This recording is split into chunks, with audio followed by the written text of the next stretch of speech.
If you've been trying to keep up with AI and wondering how you're going to be able to keep your edge in the workforce, then you are not alone. Many people are wondering what's going to happen once these AI tools become ubiquitous and everybody has access to them and everybody knows how to use them.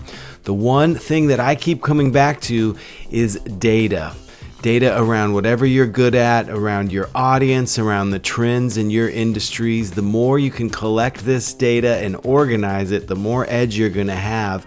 As these tools get more powerful, your knowledge in this area, your knowledge base of data will continue to pay dividends, and building these knowledge bases, I believe, is the number one thing that we should all be working on, and that's what this video is all about. This is a intro to building your knowledge base specifically around your audience and your customers, although you might want to think of all these things that we're doing today in light of maybe just your industry trends or maybe your brand itself and the expertise that your subject matter experts have. Those are all different ways to think about these knowledge bases. On this channel, we've talked a lot about custom GPTs that go through a specific process. I believe there's a whole second category of these custom GPTs that are for knowledge base collection and interacting with particular personas, and that's what we're going to dive into today. If you're new to the Blazing Zebra channel, I want to welcome you and thank you for joining me on my journey of helping entrepreneurs, marketers, and professionals all around the world learn to use these powerful new AI tools. I've got a Patreon membership that has cheat sheets available to every single video that I create, including this one. You can jump in there and get access to well over 80 cheat sheets with all sorts of resources there, including how to build knowledge bases for your customers, for your industry, and for your expertise to give you an edge in this new world of AI. Jumping right into today's video, we are going to look at creating knowledge bases with NotebookLM. NotebookLM is a new Google product.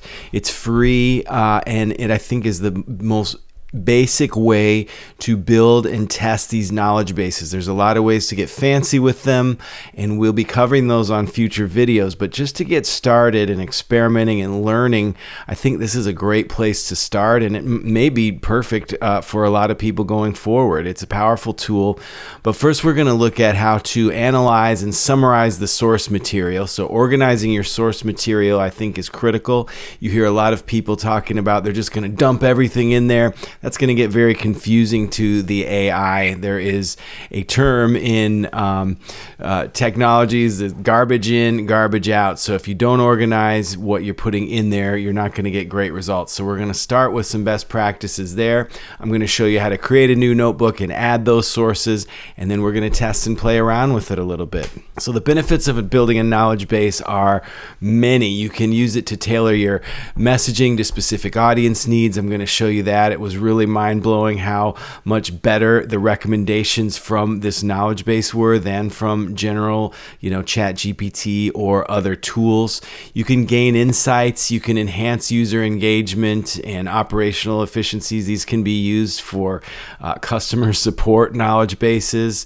And there are a lot of, I think, ways that these can be used in the future for revenue, as you may be able to just lease these models out, lease this data out to other folks who may need it. So this is going to open a lot of doors in the future. I think it's well worth your time to focus in this area and how to build these custom GPTs that are wrapped around knowledge bases. Today we're going to be focusing on NotebookLM, but in future videos we're going to be looking at how to build these same things in custom GPTs and maybe even into code API access type chatbots, etc.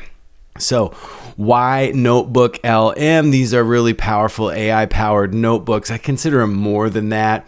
They can be a central repository for any types of information. How you organize that information is very critical. I think people have this assumption that they can put all the information about them, about their customers, about their business, about their family, etc., all into one place.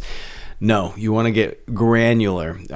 For me, I think of for sure creating one around my audience with various personas in there. As I get more and more data, I might split that out into various different personas. Or if it's internal knowledge bases, I might split that up into the various levels or areas that people in my organization are knowledgeable at. So, you might want to create one all with just your brand standards and with best practices for creating blog posts.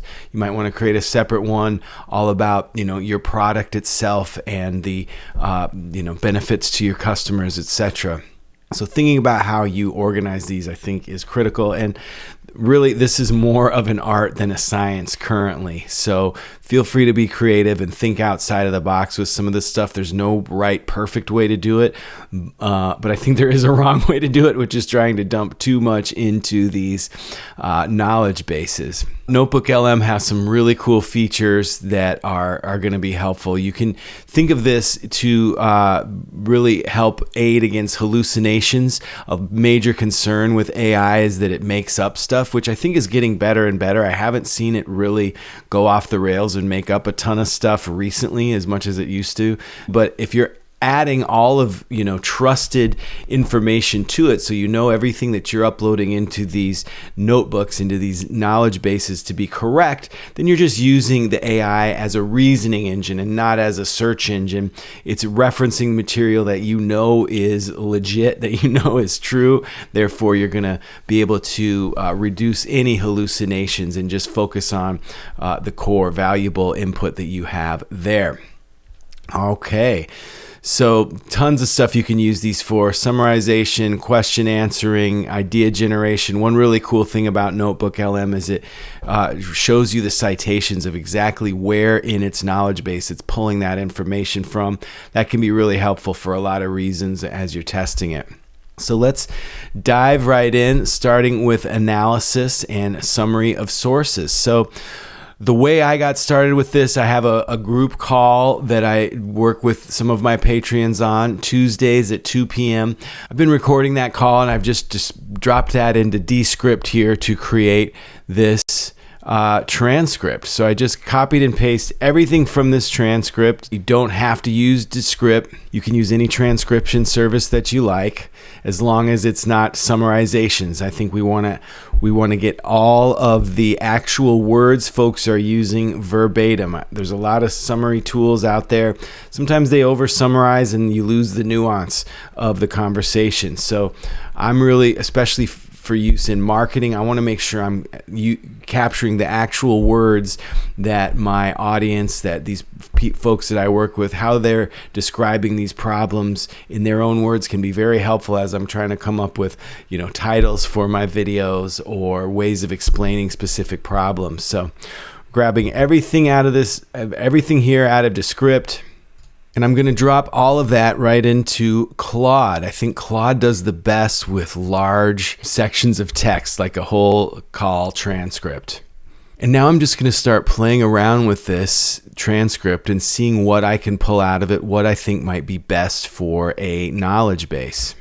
I've got a cheat sheet for this video and all of my videos. There's a link to that in the description. This goes through everything I'm going through now, but it has a bunch of extra prompts which are going to be specifically helpful for cleaning this data. So you can see here I've got the core transcript preparation prompts and then many others going into focusing on action items and decisions. That can be a big part you want to pull out of transcripts and pull into your knowledge base. Prompts focusing in on specific topics, prompts for deeper analysis, specific use cases, general cleaning prompts depending on how messy your data is, specific cleaning prompts, and others for refinement, categorization, and separating things into documents. So there's a lot in this cheat sheet that can help you specifically cleaning this information and organizing these transcripts or whatever you're dumping in there into something that the AI can use. Let's hop back into Claude here and see what it came up with. I just asked it for some ideas on how I can understand this, first of all, and it gave me a bunch of insights here directly based on this conversation. This was a great 1-hour call. These are the calls we do Tuesdays at 2 p.m. With folks that are really taking this AI stuff seriously. So it's always great. I always learn a ton from these calls, and they are a valuable way for me to understand what's going on with my audience.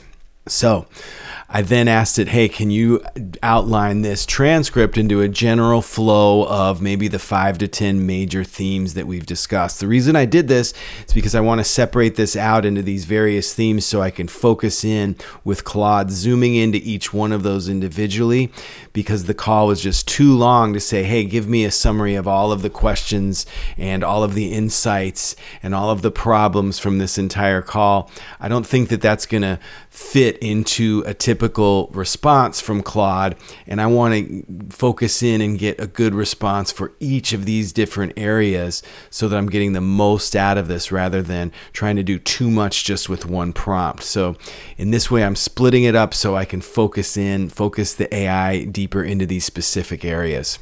So next here for the number 2, for that second section of its outline, that one really jumped out at me.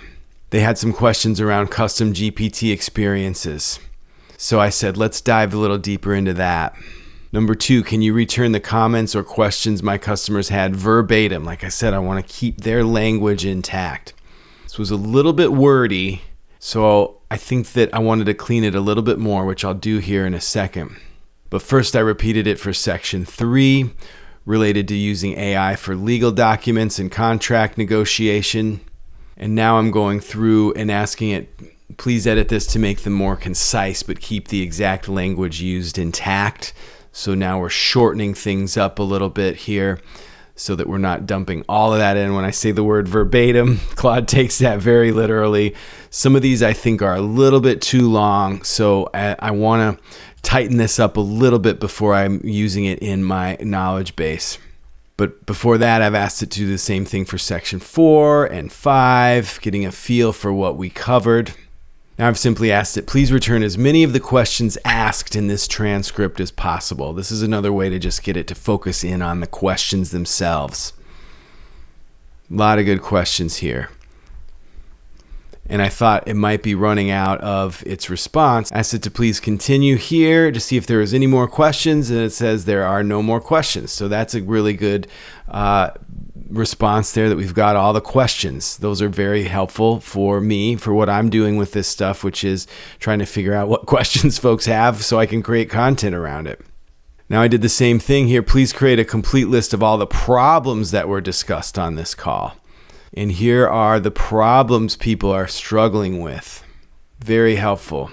But it didn't include the actual words that folks were using, so I wanted to pull that back in. I said for each of these, add a few words that the participant used to describe these problems.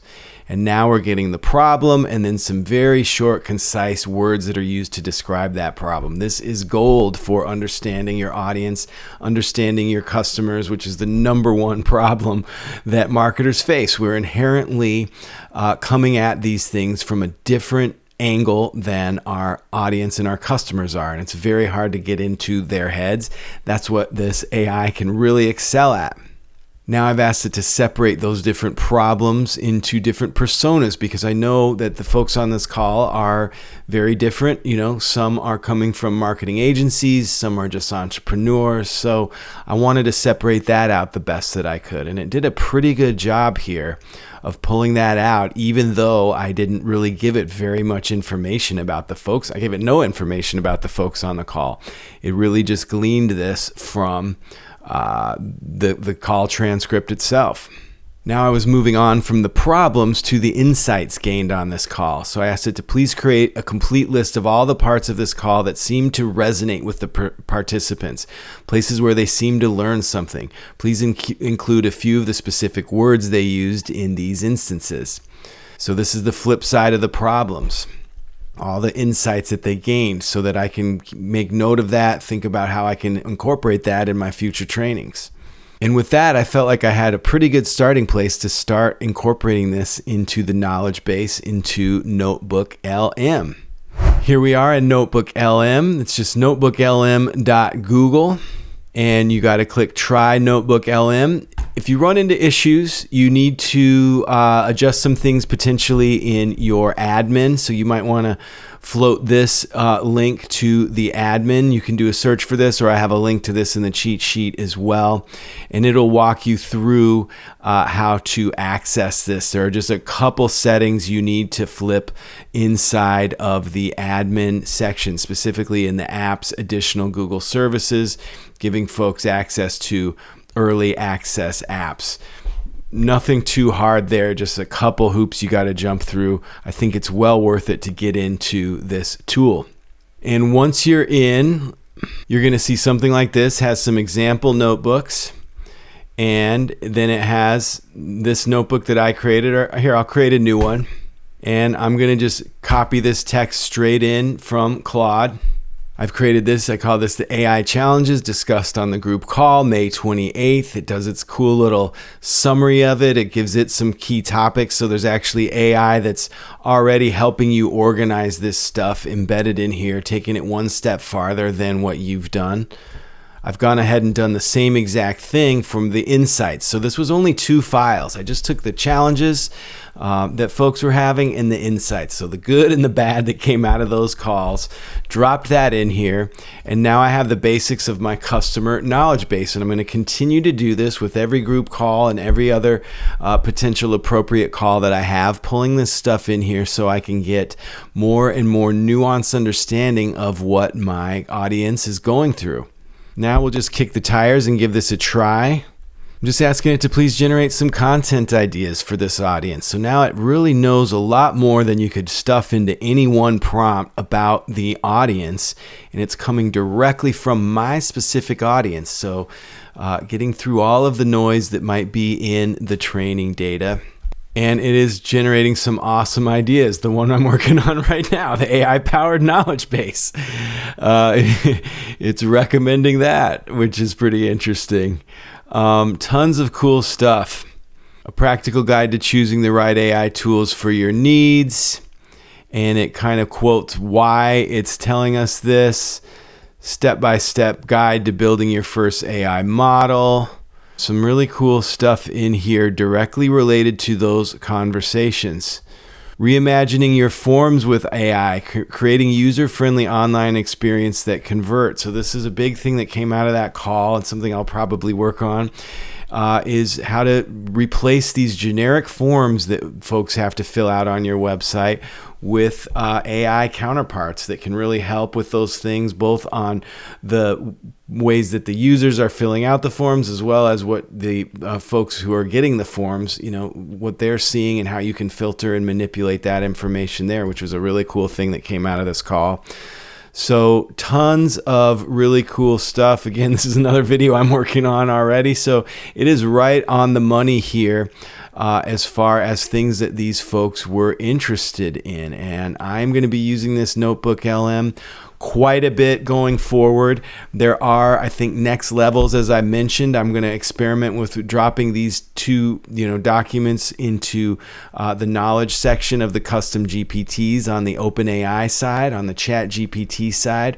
And then I'm going to probably down the road start playing around with API features and ways I can plug these into other projects that I'm working on. There's just a ton you can use this stuff for. So thinking outside of the box, you can use these if you're thinking of raising your prices, if you're thinking of rolling out a new software feature. What features do you want to focus on? The more info that you have in there that's highly organized, the better. So you're helping its memory, helping it to find the things that you need. NotebookLM is pretty cool. You can share it between teams. You can use it as, a knowledge base for different processes, for the employee handbook. You can create a, FAQ type bot that you can post on your website. You can allow other people to, put new information in there, and that way your whole team can be collaborating on building this. So I hope you got something out of this. Again, there is the cheat sheet that has tons of cleaning prompts to help you organize your knowledge-based documents.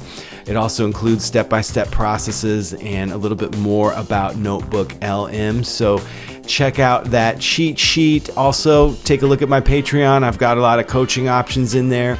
There are these Tuesday calls, Tuesday at 2 p.m. I'm learning a ton from this group of folks. We're chatting about this stuff and really progressing into the next level here of AI. Thanks a ton for watching. Please give me a like. Feel free to subscribe if you haven't already. If you've got any questions, hit me up in the comments. If you're struggling with something, let me know. I'd love to cover that in a future video, and I will see you on the next one. Thank you.